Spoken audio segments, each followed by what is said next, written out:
Next, we have sci-fi. I read a total of 7 sci-fi books. I read Snapshot by Brandon Sanderson. I love Brandon Sanderson. For all of you guys who are not aware, Brandon Sanderson wrote this one as a short novella, and it's basically about 2 detectives who live in a sci-fi futuristic world where basically there's this program called Snapshot, and Snapshot is able to take basically a picture. That's such an inadequate word. They're basically able to record everything about a city for a period of a day. Or maybe a few days, and they're basically able to record all this data and basically simulate it, so that, for example, if a crime took place, detectives could go into the simulation and actually go to where the crime took place and actually see what went down and how it went down in order to find a murder suspect, find out where the murder suspect ran to, find the weapon that this murder suspect ditched. Whatever you want to do, you can pretty much do in this world. It's a complete total simulation, except that once you're in the simulation, you can change little things in there. So for example, if you go in there and you go buy a cup of coffee from a girl who you didn't buy a cup of coffee from yesterday, then that's going to change it a little bit. And if you change it too much, then all of a sudden the simulation is no longer an accurate depiction of the previous day, but is instead its own self-run simulation that is completely non-accurate to what actually happened. And so we follow these 2 detectives as they go in, find out where a gun was dropped by a murder suspect, and they end up falling into a much more conspiratorial, interesting, intriguing mystery that's going on. And then of course I read 4 short novellas by Martha Wells called the Murderbot Diaries. I read All Systems Red, Artificial Condition, Rogue Protocol, Exit Strategy. Basically, this is the first time ever I've read a sci-fi series from the POV of a robot, a point of view of a robot. Was really intriguing because of that. The mannerisms of the robot and how the robot computed what it was getting from its external stimuli was intriguing and was very fascinating, and that's what made the story. The entire story is literally made by the fact that we are hearing all this and seeing everything that's happening from the POV of a robot. And it really made it fun, it made it humorous, there's some really dry humor in there, and overall I really enjoyed it. It wasn't by any means laugh out loud, but it was fun. And I was along for the ride because of who our main character was, and that's why I was there and that's why I enjoyed it. Was the actual storyline the most intriguing thing in the world? No.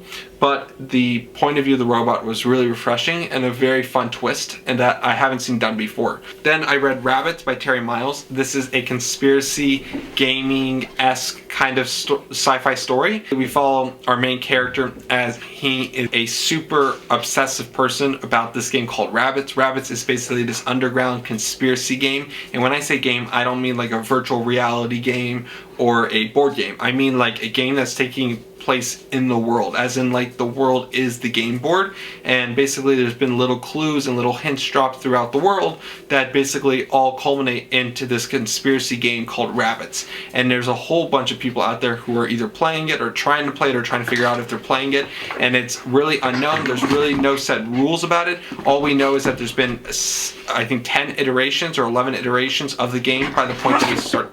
Yes, Miss Novi, that's very exciting. We're very happy for you. So all we know is that there's been several iterations of this game by the time this book is started, and we know that the game is supposed to be super dangerous and people have died during playing this game, and if you win the game, then basically you can get whatever you want. You get fame, wealth, everything. And it is up to the players to figure out if they're playing, and if so, how to play, and there's really no rules, and there's really no description of the game. We just know that there's the possibility that there's this game out there that is basically run by some unknown entity, and it involves dropping hidden clues and words and symbols all across the cities of the world. And as our main character starts to try and dive in to figure out how to play the game and how to get into the game, because it's not just like, oh, you decided to sign up on a sheet. Like, you have to like basically start playing in order to start playing, if that makes sense. And it is really fun. I really enjoyed it for its conspiracy aspects. I really enjoyed it for the whole underground secrecy vibe that was going on throughout it. But as our main character gets into the game, he realizes that there's much more to this game, and it's actually world altering, and it's extremely important that someone plays this game. And it's not just like a funsy game, it's actually like world ending if this game is not played, and it's super important that someone plays this game and wins this game. And so we follow our main character and his friends as they basically start to pick up hints and start to get more and more deeper into the game of rabbits. That one I really enjoyed. The ending was really not so great for me, to be honest with you. I was really confused and I felt like I was going a million directions the last like 50 or 60 pages, but overall, when I finished it, I enjoyed the ride, and the ride was what was best about this, and the conspiracy aspect was really tantalizing, and I was really in it for that. But overall, at the end of the day, it was not like the most amazing, perfect story ever, and was definitely not my favorite sci-fi book by any means, but it was a fun sci-fi ride. Then I read A History of What Comes Next by Sylvain Neuvel, and that is a story basically about these mother-daughter teams who for hundreds of years, thousands of years, have been working to basically get the human race into space.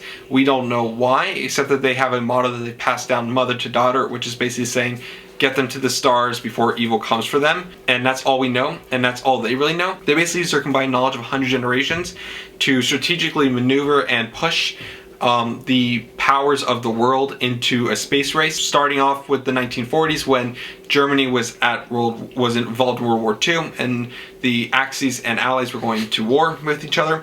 And it goes from there all the way into the time of the race to space, and we see the mother-daughter team push and pull on the powers of the main powers of the world at the time, being Russia and the US, as they try and get them to get a spacecraft into space so that they can do what their life's goal and their familial goal has been for countless years, which has been to get the human race to space. And overall, it's the first book in a series. I enjoyed it. I thought it was really fun. I thought it was really interesting. They had great story. It had fun parts to it. But the best part about the story is that it's not actually the story itself, but it's actually the daughter of this mother-daughter team, as she begins to takes on herself more responsibility in this grand mission that she's supposed to complete, which is to get the human race to space. And basically we follow her as she basically internalizes and realizes what this means and starts to begin to reject it and doesn't want this kind of huge responsibility hoisted onto herself. She doesn't hate the responsibility, but she just simply doesn't want it.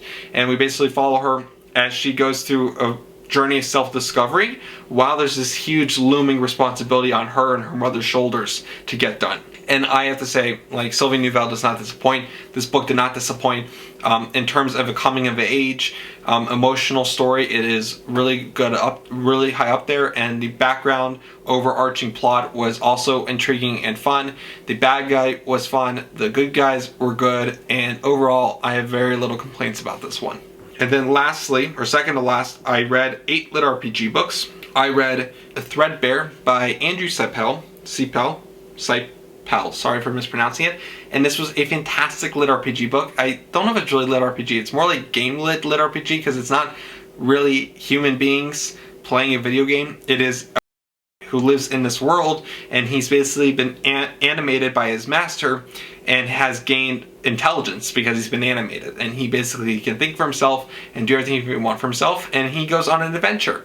And it's just this little tiny teddy bear creature as he goes on his little adventure with his cute little body and his cute little legs, and he basically just goes around surviving. And he's just so flippin' cute, and I love this story so much because it's fun, it's whimsical, it's got weight to it, it's serious to a certain degree, but just the fact that we are getting this all from a teddy bear just makes it happen, this story. I loved it for that fact. Overall, 0 disappointments on Threadbare by Andrew Seiple. It's not a serious lit RPG by any means. It is definitely more so hard lit RPG, and what I mean by that is that this is probably not like a just pick it up if you've never heard of lit RPG before, but this is probably one of my favorite books I've read in lit RPG to date. It was fun. I was laughing out loud during certain parts. The storyline was intriguing, and the main character just made it all happen. Then lastly, within lit RPG, I read the Chaos Seed series by Aleron Kong, which is The Land Founding, Forging Alliances, Catacombs, Swarm, Predators, and Monsters. And this series is long, and when I say long, I mean, oh, Predators is long, people. It is so long. Oh, and I liked it. I really did. I enjoyed many of the books in this series. It is standard lit RPG. When you think of lit RPG, at least how I think of it, this is what I think of. A character's in a game, or a gaming like or a world of game-like mechanisms. He's just trying to survive, and that involves leveling up and getting new abilities and getting new weapons and training up. And this story by Aleron Kong is got most of the things that you could expect in it. It has a dungeon in it. It has township building or town building or village building or however you want to describe it. It has leveling up. It has gaming mechanisms. It's got a overpowered MC. It's got pretty much most of the things you can imagine. It's got a familiar in it. And you just follow this guy as he goes on his journey trying to build up his town and build up his personal strength and his village's strength or town strength. And I really was not at all disappointed with the majority of the books. I can say that there were some real hard, bad falls within the story. For one, the series got way too long in certain books and certain installments. It was just way too long, and I was just like, oh, it's just over and over and over again. And there's certain tropes in this book, in this series, that most people are tired of because you see it a time and time again, such as the overpowered main character, MC. And of course, there's the infamous last installment in the series, Monsters, which was just horrible. Like, actually, I think it's one of the worst lit RPG. It is the worst lit RPG book I've read to date. Like, I'm sorry, and I don't think it's a fault of Aleron Kong. I think he just, I don't know what happened. It just was not good. And it's not a dig at the author. I don't mean this to be a dig at the author, because like I loved Founding. I loved Predators.